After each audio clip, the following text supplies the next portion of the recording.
शुरुआत बड़ी खबर के साथ कर रहे हैं। करनाल विधानसभा चुनाव में कांग्रेस प्रत्याशी पर ट्विस्ट देखा जा रहा है। तरलोचन सिंह ने गुरुवार को नामांकन भरा है। कांग्रेस उम्मीदवार के तौर पर उन्होंने नामांकन भरा है। भूपेंद्र हुड्डा और उदय भान नामांकन के दौरान मौजूद रहे। तरलोचन सिंह के नाम का कांग्रेस ने नहीं किया है औपचारिक ऐलान। अब तक जारी नहीं हुई है करनाल के कांग्रेस उम्मीदवार की लिस्ट। करनाल से सीएम नायब सैनी के सामने चुनावी मैदान में है तरलोचन। तो करनाल विधानसभा उपचुनाव में कांग्रेस प्रत्याशी पर ट्विस्ट देखा जा रहा है। तरलोचन सिंह ने गुरुवार को नामांकन भरा है। कांग्रेस उम्मीदवार के तौर पर नामांकन भरा है। भूपेंद्र हुड्डा और उदय भान नामांकन के दौरान मौजूद रहे। तरलोचन सिंह के नाम का कांग्रेस ने कोई औपचारिक ऐलान अभी तक नहीं किया है, उसके बावजूद उन्होंने नामांकन भरा है। अब तक करनाल के कांग्रेस उम्मीदवारों की लिस्ट जो है जारी नहीं हुई है। करनाल से सीएम नायब सिंह सैनी के सामने चुनावी मैदान में है तरलोचन। तो इस वक्त की बड़ी जानकारी दे रहे हैं आपको। तरलोचन सिंह के नाम का कांग्रेस ने कोई औपचारिक ऐलान नहीं किया, उसके बावजूद तरलोचन सिंह ने नामांकन भरा है। साथ ही आपको बता दें, कांग्रेस उम्मीदवार के तौर पर नामांकन भरा है। हालांकि अभी तक कांग्रेस की तरफ से ये नहीं कहा गया है कि वो करनाल उपचुनाव के प्रत्याशी होंगे, लेकिन उन्होंने नामांकन जरूर भरा है। तरलोचन सिंह के नाम का कांग्रेस ने कोई औपचारिक ऐलान अभी तक नहीं किया। साथ ही बता दें, भूपेंद्र सिंह हुड्डा और उदय भान नामांकन के दौरान तरलोचन सिंह के साथ मौजूद थे। अब तक करनाल के कांग्रेस उम्मीदवार की लिस्ट जारी नहीं की है कांग्रेस ने। करनाल से सीएम नायब सिंह सैनी के सामने चुनावी मैदान में है तरलोचन सिंह। तो इस वक्त की बड़ी जानकारी आपको दे रहे हैं। करनाल से अभी तक कांग्रेस ने कोई भी प्रत्याशी घोषित नहीं किया गया है, लेकिन इसी बीच ये खबर सामने आ रही है कि तरलोचन सिंह ने नामांकन का पर्चा भरा है। और साथ ही भूपेंद्र सिंह हुड्डा और उदय भान नामांकन के दौरान उनके साथ मौजूद थे। करनाल से कांग्रेस उम्मीदवार की लिस्ट अभी तक सामने नहीं आई है। कोई औपचारिक ऐलान अभी तक नहीं किया गया है तरलोचन सिंह के लिए, लेकिन उसके बावजूद उन्होंने नामांकन भरा। अमित तिवारी पॉलिटिकल एडिटर हमारे साथ लाइव जुड़ चुके हैं। अमित, करनाल की अगर बात की जाए, अभी तक कोई भी कांग्रेस की तरफ से लिस्ट जारी नहीं हुई है। अभी तक कोई नाम और प्रत्याशी सामने नहीं आया है, लेकिन तरलोचन सिंह का नाम सामने आ रहा है। सीधे तौर पर कहा जा रहा है उन्होंने नामांकन भरा है, लेकिन कोई औपचारिक अभी कोई भी ऐसा ऑफिशियल उन्होंने नहीं बताया है कि वो करनाल से उम्मीदवार होंगे।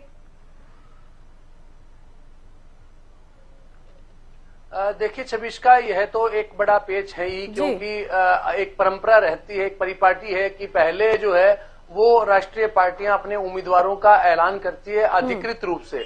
आप जब भी किसी भी उम्मीदवारी का किसी के ऐलान किया जाता है, किसी के नाम की घोषणा होती है, तो वो पार्टी के जो शीर्ष नेतृत्व है उसकी ओर से राष्ट्रीय महासचिव या जिसको भी अधिकार है वो सूची जारी करता है और खासतौर पर उस प्रत्याशी का नाम बाकायदा लिखकर घोषणा करता है कि फलां प्रत्याशी फलां क्षेत्र से हमारा उम्मीदवार है। लेकिन करनाल के मामले में औपचारिक ऐलान नहीं किया गया, जबकि देखिए 2 रोज पहले ही गुरुग्राम सीट से राज बब्बर के नाम का ऐलान किया गया था। साथ में कुछ और भी नाम थे, लेकिन करनाल के उपचुनाव, विधानसभा उपचुनाव के लिए किसी प्रत्याशी का नाम का ऐलान नहीं हुआ।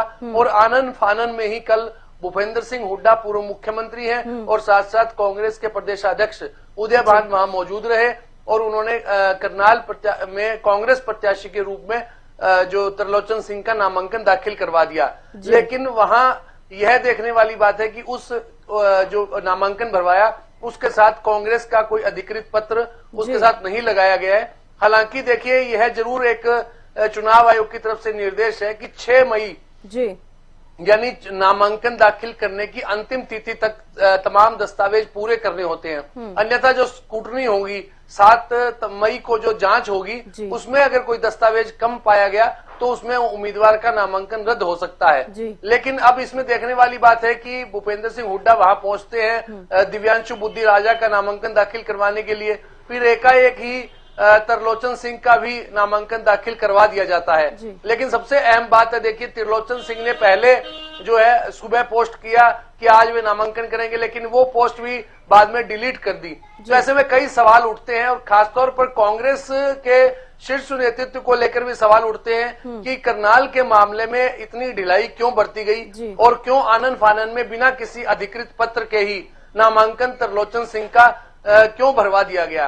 और खासतौर पर देखिए भूपेंद्र सिंह हुड्डा पर लगातार ये तो कहा ही जा रहा है कि इस बार जो उम्मीदवारों का ऐलान हुआ है उसमें पूर्व मुख्यमंत्री भूपेंद्र सिंह हुड्डा का पूरा प्रभाव जो है उस उम्मीदवारों की सूची पर दिखाई दे रहा है। तो ऐसे में क्या लगता है कि क्या एक हुड्डा ने खुद की वीटो एक पावर इस्तेमाल की और उसके तहत ही पर्चा दाखिल करवा दिया। तो इस तरह की कई बातें सियासी गलियारों में चर्चा है और खासतौर पर देखिए नाम तो कई पैनल में थे, त्रिलोचन सिंह का भी था, भीमसेन मेहता है पूर्व मंत्री, उनका नाम भी था और साथ साथ सुमिता सिंह का भी नाम था, एक दो नाम मनोज बधवा का भी नाम था। लेकिन इसी बीच एकाएक आनन फानन में इस तरह से त्रिलोचन सिंह का पर्चा दाखिल करवाना कई सवाल जो है वो खड़े करता है और देखने वाली बात है कि अधिकृत पत्र लेकर कब तक जो है वो जमा करवाया जाता है। जी जी जी, बेहद शुक्रिया अमित हमारे साथ जुड़ने के लिए, तमाम जानकारी देने के लिए। तो अभी तक कांग्रेस की तरफ से औपचारिक तौर से नहीं कहा गया है कि त्रिलोचन सिंह जो है करनाल से उम्मीदवार हैं, लेकिन ये कयास जरूर लगाए जा रहे हैं, इंतजार भी किया जा रहा है कि क्या पता वो औपचारिक तौर पर उनको प्रत्याशी घोषित करें। तो क्यों नहीं हुआ नाम का औपचारिक ऐलान? त्रिलोचन के पर्चे में हुड्डा की वीटो पावर, बिना पार्टी चिन्ह पत्र के त्रिलोचन ने भरा है पर्चा। 6 मई तक पूरे करने होंगे कागजात।